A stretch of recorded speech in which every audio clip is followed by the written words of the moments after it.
फक्त 5 मिनिटात वाचनाचा वेग दुप्पट करा. नमस्कार मित्रांनो, तुम्ही पुस्तक वाचायला बसतात पण 10 मिनिटातच कंटाळा येतो का? किंवा एक पान वाचायला खूप वेळ लागतो का? जर तुमचं उत्तर हो असेल तर आजचा हा व्हिडिओ तुमच्यासाठी खूप महत्त्वाचा आहे. आज मी तुम्हाला एक अशी सोपी पद्धत सांगणार आहे ज्यामुळे तुम्ही 10 पट जलद वाचू शकता. आपण सगळे वाचताना एक मोठी चूक करतो. आपण शब्द वाचतो, मनात प्रत्येक शब्द उच्चारतो. यालाच म्हणतात सब व्होकलायझेशन्स. आणि हीच गोष्ट तुमच्या वाचनाचा वेग कमी करते. म्हणूनच आपण 1 मिनिटात फक्त 100 ते 150 शब्द वाचतो. पण खरं सांगायचं तर तुमचा मेंदू यापेक्षाही जलद वाचू शकतो. काही टेक्निक्स आहेत, त्या पाहून आपण हे समजून घेऊया. आता पहिली आणि सर्वात सोपी टेक्निक पाहूया.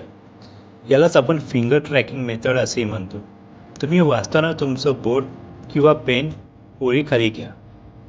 हे केल्याने तुमचं लक्ष भटकत नाही, तुमचा फोकस वाढतो, तुमचा स्पीड ऑटोमॅटिकली वाढतो. आता लगेच ट्राय करा आणि फरक पहा. आता आपण दुसरी पॉवरफुल टेक्निक पाहणार आहोत. यालाच आपण चंक रीडिंग असं म्हणतो. याचा अर्थ काय? शब्द न वाचता एका वेळी 3 ते 4 शब्द एकत्र वाचा. उदाहरण घ्यायचं झालं तर मी आज शाळेत गेलो. हे अशा पद्धतीने न वाचता मी आज शाळेत गेलो असं केल्याने तुमचा स्पीड 2 ते 3% वाढतो. आता तिसरी आणि शेवटची टेक्निक आपण पाहणार आहोत. हिलाच इनर व्हॉइस कमी करा असेही म्हणतात. वाचताना मनात आवाज येतो का, तो थोडा कमी करा. थोडं फास्ट वाचा किंवा हलकं बॅकग्राऊंड म्युझिक लावा. हे केल्याने तुमचा मेंदू डिरेक्ट मीनिंग समजायला लागतो. तर मित्रांनो, आज आपण 3 सोप्या टेक्निक्स पाहिल्या. फिंगर ट्रॅकिंग, चंक रीडिंग आणि इनर व्हॉइस कमी करणे. आता तुमच्यासाठी एक चॅलेंज आहे.